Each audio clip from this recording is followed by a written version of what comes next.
Understand that, contrary to some public opinion, you really are extremely close to Vernon Presley.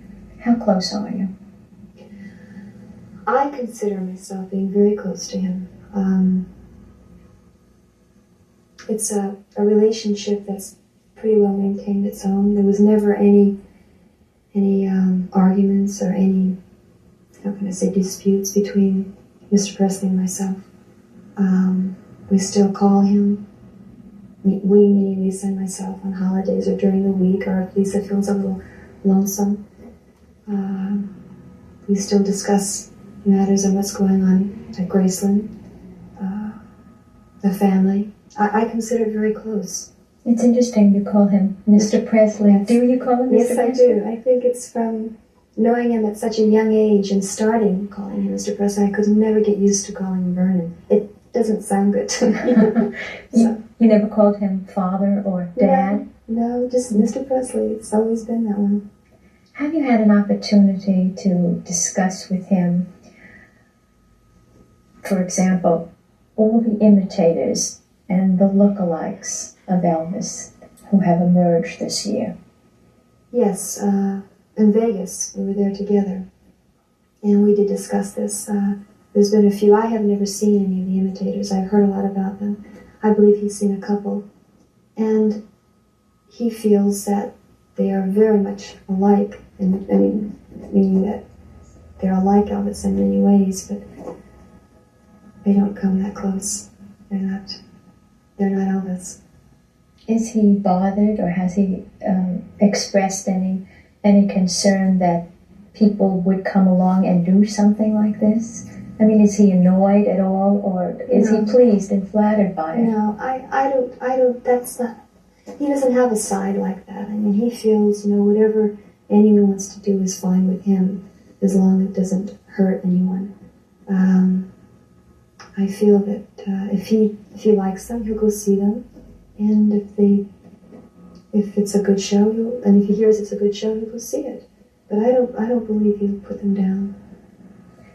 Since you, perhaps more than anyone next to his father, and perhaps a couple of other close friends, knew Elvis as well as you did, if he were around today, what do you think his response might be to seeing the imitators, the lookalikes, all the things that he has said, done, made, being merchandised? That's a very tough question. I think he'd probably love it. I mean, of course, and he'd make a joke out of it, saying, well, listen, they can imitate all they want, but they're not me, as a joke. But he has a wonderful sense of humor. He took it all in stride. I think that he really think it would be the ultimate compliment. He would? Oh, yes, I think so. I think so. How do you feel about seeing all the things that happened this past year? What was your reaction to it? I have mixed emotions about it. Some things good, some things quite bad. I feel that a lot of people, close to him even, have capitalized off the fact that who he was, what happened. It hurts. I knew it would happen. I could see it coming. The day that he died, it was just the beginning. And it's been a lot of exploitation. And I think what hurts mostly is the people that were very close. And again, it's human nature and you try to justify it, but it still hurts. Could you tell me what you were thinking not long ago, that day in Vegas when you went for the unveiling of Elvis's statue? What I was thinking? Yeah. How strange it would be. How strange it would be being back in the International Hotel showroom.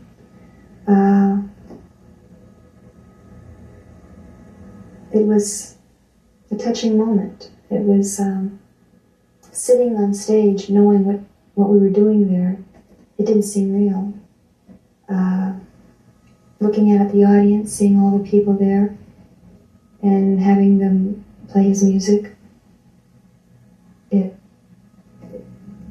I can't even put it in words. It wasn't It wasn't right.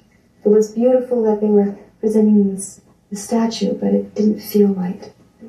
Elvis wasn't there. Do you get any special feelings if you turn on your car radio or turn on your house radio and hear Elvis's music? Oh, absolutely. Because I know what was going on during all the songs that were being recorded at the time. What was said, what the feeling was toward the song, if he should do the song. So the memory of what was happening during that time comes up. And it's difficult. It's difficult listening to the records. It's difficult. Your mind starts to wonder. It starts to go back. And again, you try to think, that's not Elvis. But you can't escape it. You say when you listen to certain songs, it conjures up memories. I'm curious to know, did Elvis at any time sit and discuss with you his performances? Sure. Oh, yeah. There were some he loved, some he hated, some he didn't want to do, some he had fun with, but Elvis was a perfectionist. Even though he would have fun and he loved or hated any performance he did, he was a perfectionist in what he did. And if a performance didn't go like he wanted it, he'd be upset for days over it. He would? Oh, yes. He really was out there to please his fans. Could he accept criticism? Not really. No. If it came from him, yes. I think he always knew what he did, basically. I mean, if something didn't go right, if he felt that the song wasn't sung right, he knew. But for someone else to come up and say, he didn't do so good on that song, I think he would kind of say something that wasn't too good. Did all of you hide, let's say, reviews? Yes. You hid reviews from him? Absolutely. Did he not ask any of you at any time, did anybody say anything about me? Yeah, and what would you say to him? They were great. Wonderful reviews. They were just great. Or, well, they weren't the best, but hey, it's okay. And he'd know whether or not if they would be good or not. In the beginning, when Elvis first started back into the business, doing concerts and going to Vegas and Tahoe, it was very important to him, to see what the reviews were.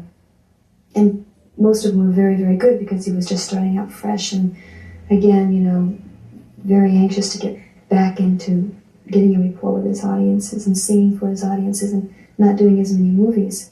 So it was important to him to see the interviews.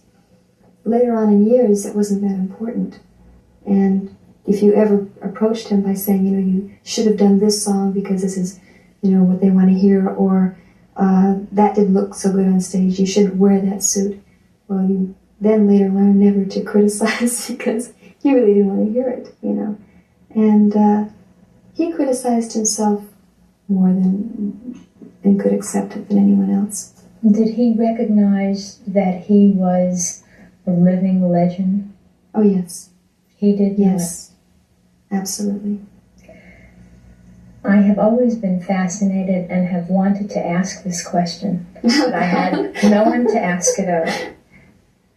Why did Elvis surround himself with what we affectionately term the Memphis Máfia, the boys who constantly, I believe, lived with you and him what appeared to be morning, noon, and night?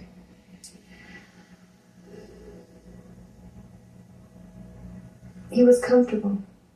He was comfortable, he was secure.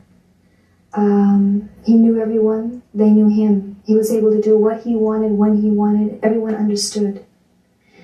He could throw his temper tantrums. No one would condemn him. He was at ease. He was around people that were with him for a long period of time. Where most people have friends and may see them throughout a lifetime, here and there. Elvis liked his friends with him because then you can share and you can do and be who you want.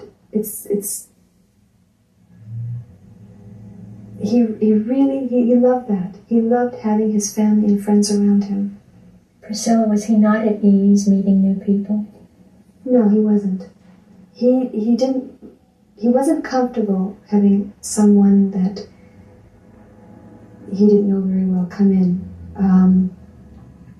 I don't know. I mean, after he met them for a while, it was, he was great. He carried on a conversation, and he usually shocked people of his intelligence because he was able to carry on a conversation about anything. And people would walk out just amazed. I mean, politically, religiously, he was able to really keep up with you in any conversation. I remember being totally overwhelmed one afternoon having a conversation with him about music on almost every level. Yes. I could not believe his knowledge. It was unbelievable to me. And he was not only in music, but in many, many subjects. He was very, very well read. He read a lot anyway, but he really knew a lot about what was life